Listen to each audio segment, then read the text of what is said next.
Good, hi, hello, and welcome back to my chaos of a channel. And I know I said that I was going to take us all back in time today, but I lied. I'm not. I'm going to still talk about a piano piece, and I'll probably still compare it to the original piano piece that I was going to talk about, which was Moonlight Sonata by Beethoven. And I guess the reason why I decided against just going straight on to Beethoven and then trying to connect them is because I've got one phone.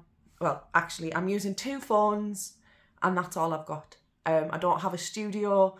I don't have an editor. I don't have any of that fancy schmancy stuff. But I do want to do some honest and frank reactions to some of my favourite music, and this person definitely makes some of my favourite music. If you know me at all in real life, you'll know that I'm a little bit of a fangirl. I'll admit it. I'm a fangirl of this dude, okay?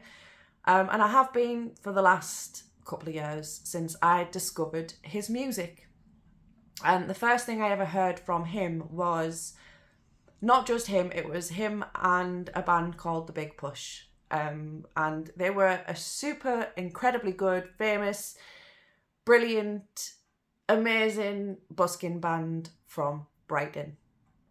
And the dude in question's name is Ren. He's also known as Sick Boy, and we'll get into why that is. And I've chose this specific piece because I wanted to speak about piano music today. And this is a piano piece. And the story behind it is very sad and it's not mine to tell, but I'll do a tiny little rundown so that people can understand why my reactions are the way they are. It's a sad story about a friend that he lost. And if you want to know more about it, you can go and look into him as an artist. And I'm not saying that my 11 fans or this channel is going to affect his level of support at all. He has millions of followers and things like that, and people already know who he is. But this is one of my favourite of his pieces. It's very much in the top 3. Mostly because I am a whore for piano. I could die peacefully, happily, just fade out of existence listening to someone play the piano well. It's my favourite instrument apart from guitars. And this dude can play guitars too, and he can sing, and he can also rap. It is unfair the amount of talent that this dude has. I wish to speak to the manager. I want to know what demon he made a deal with at what crossroads to get where he is. No, I'm joking. That nullifies this dude's whole fucking life. He spent a lot of his time ill. If you listen to Hi Ren, which is another one of his tracks, you can learn about that. Again, it's not my story to tell. I'm just here to react to his songs. Not just his songs, clearly, because I've done other ones already. And I've also filmed another video today, which I'm hoping that I can edit both and get them out. But we'll see. So, without any further idiotic procrastination, let's get into Mackay by Ren.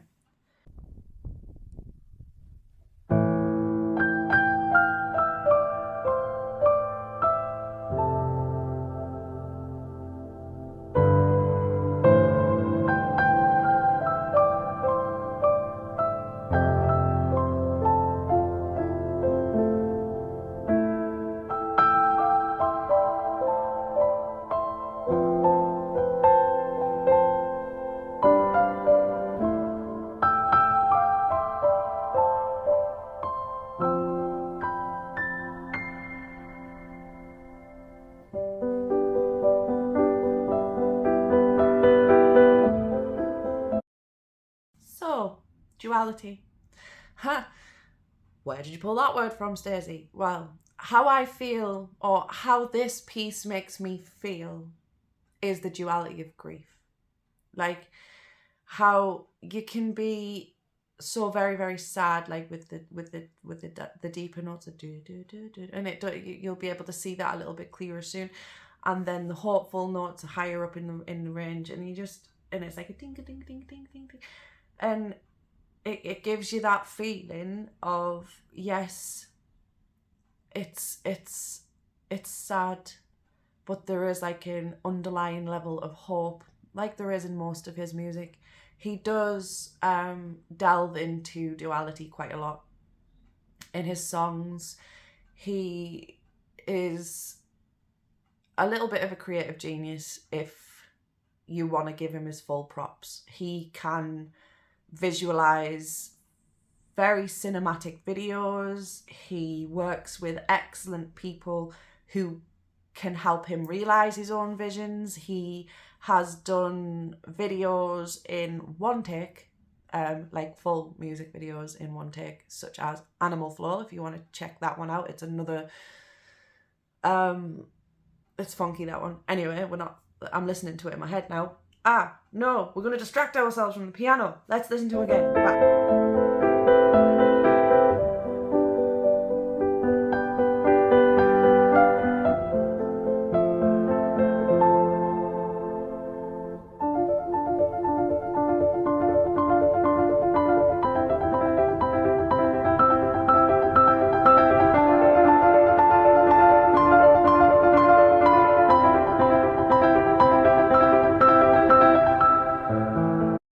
So that bit there, that bit feels like hope to me.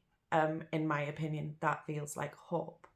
It is the moment when you are so sad and you miss somebody so much, but you still have so much love for them, and you know that somewhere, even if it is just inside your heart, they know how much you miss them. And they want you to be hopeful. These people who we've lost don't want us to sit lost. They don't want us to stay lost. And hope is so freaking important. And I believe that, I feel that part of the composition represents some form of hope. It's so beautiful and light, and it feels like it's rising up to the sky, and he's in the middle of a mountain range or like some form of valleys, and he was stateside, I believe, for that video because of his sickness. He is genuinely ill, not in like a feel sorry for him way, although if you want to feel sorry for him, that's your choice. But he has suffered with autoimmune issues due to Lyme disease for a pretty long time, and it has continuously put stops in what he can and what he can't do musically. And he talks about that himself. And again, if you want to learn about his story properly, I'll obviously be linking his video in the description. You can learn it from him. It's not my story to tell, and I wouldn't be able to tell it right anyway, because I'm not Ren. I am not a musical genius. He is. And that term does get thrown about quite a lot, but this dude is. He can play piano like that. He can play both of the guitars that are behind me better than I could ever dream of being able to do. In fact, it's a sin that I even have those guitars if I was to compare myself to him, talent-wise. He's also a fantastic lyricist. He gained the title of a modern-day bard because of his tales. You've got Jenny's tales, Violet's tale, Screech's tale. And he is working, I believe, on another tale that is Vincent's tale. And there's lots of different theories being thrown around about that. But anyway, yes, that part of the piece for me represents hope. And when I first listened to this, when he first released it, it blew my tiny little mind. Because it's been a long time since I have heard somebody's soul just being presented in that way. It is soul music in a way that he is literally expressing his soul. It's not just music, it is an expression of grief, an expression of hope, and an expression of the duality of those two feelings fighting inside somebody. So The next piece that you hear is, I believe, is the more down part. It's like the sadness and the depression and the overthinking and the thoughts that come while you've got this battle going on inside.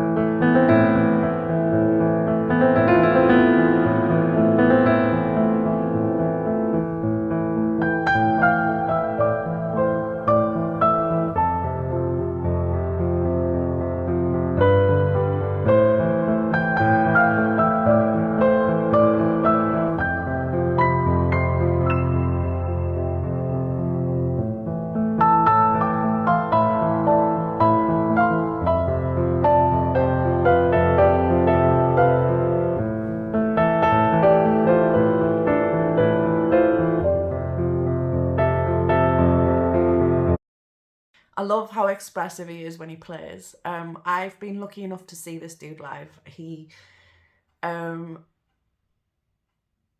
goes through times where he can't perform live, and I do actually feel lucky that I have had the chance to experience this guy's genius, creative genius in person last year, and he puts so much effort into everything that he does. They're all of these projects, all of these songs, are like, to me, it feels like they're all his babies, and he loves them all so much, and he puts himself into everything that he does, and you can tell, like, even just the way that he plays the piano, he doesn't care what his body's doing, what his face is doing. He's not conscious of himself, because I believe when he's playing an instrument, he is the instrument. But like I said, I have a particular love myself for piano music, because when I was younger, I was undiagnosed ADHD until I was 24, and by the end of my school career, I spent most of my time in a practice room, which was a small square room, rectangle room maybe, with an electric piano and a CD player in it. No other people with me, no teachers, no anything. I was isolated quite a lot, and I fell in love with the electric piano in that room, and I learned how to play Moonlight Sonata, which the deeper parts, the lower register of this song, the that reminds me of Moonlight Sonata, and that song, that piece, Moonlight Sonata, is very reminiscent of 1800s funeral music. And I know that sounds really, really sad and stuff like that, but I did mention that this song feels like a discussion of duality, done with a piano and without any words, but you can still hear what he's trying to say, if that makes any sense at all. So yeah, we'll go back in and I'll let you hear the end of it.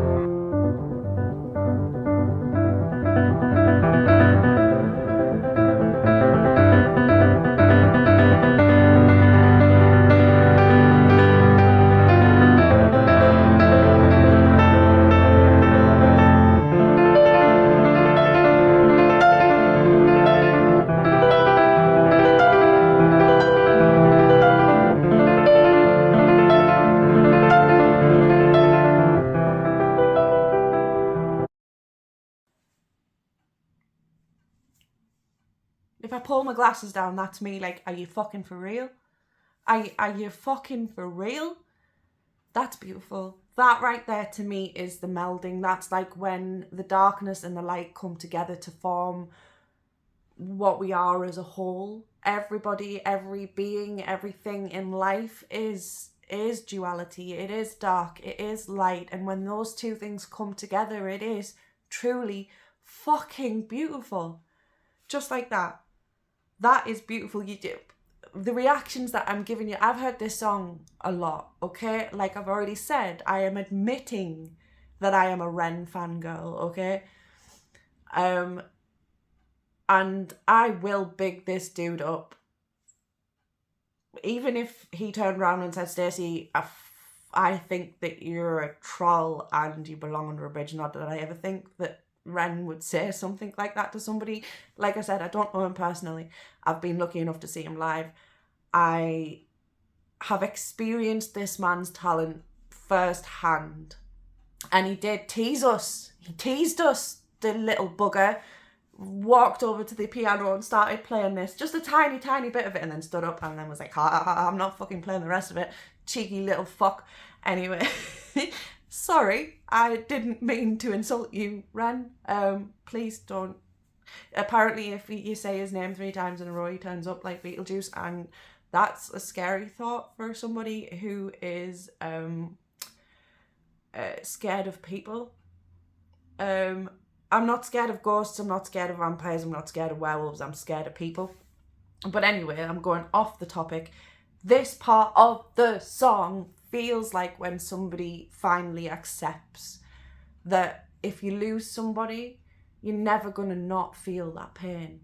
But you can take that pain and you can metamorphosize it into something else.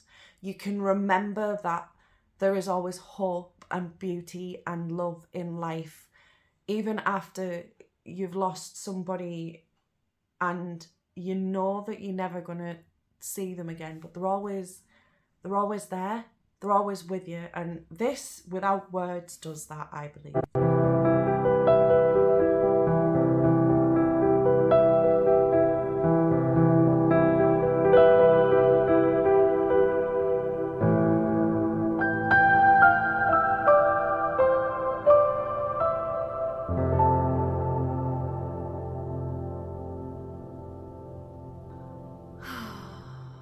And I literally ruined that there, didn't I?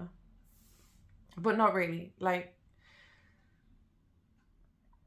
appreciating music at its base level on just the one instrument, the skill that he has, yes, it's you can't say that he's not skilled. He is an amazing pianist. Like,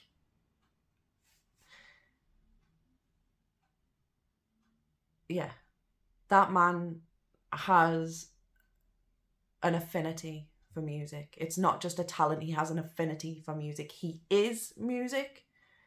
And that is why when he expressed what I believe is the duality of grief and hope and love and sadness and all those things that we as humans experience all the time, which is a super huge important part of the human existence, he does that really, really well. And I believe that that piece shows how well he can do that without him having to use his lyrical ability, without him having to use his producer props, without him having to overly cinematize, that's not a word, but it is now, the actual production. There was nothing needed there apart from him in his grey sublime jumper in the middle of a desert, wherever he was, up a mountain, playing that song for the person it was played for. And I believe that's what he was thinking. He was thinking about that person while he was playing it, and it came through super duper clear. So if you've never heard of Ren, which is unlikely, please go and check him out. He is amazing. And that's not just from a fangirl's point of view. That is from somebody who loves music. And I believe that anybody who loves music will love Ren. There is something that Ren does for everybody, whether it's singing, whether it's rapping, whether it's just pure production, whether it's the cinematography, whether it's he's an auteur director. And yeah, he deserves props because he can do shit like that. And if he can do shit like that, if you can express your soul so very clearly with just the one instrument and nothing else, mate, you're flying. And I think that's the end for this video, so I'm going to leave it on. Stay nerdy, folks, forgive my fangirlness, and I'll see you on the other side.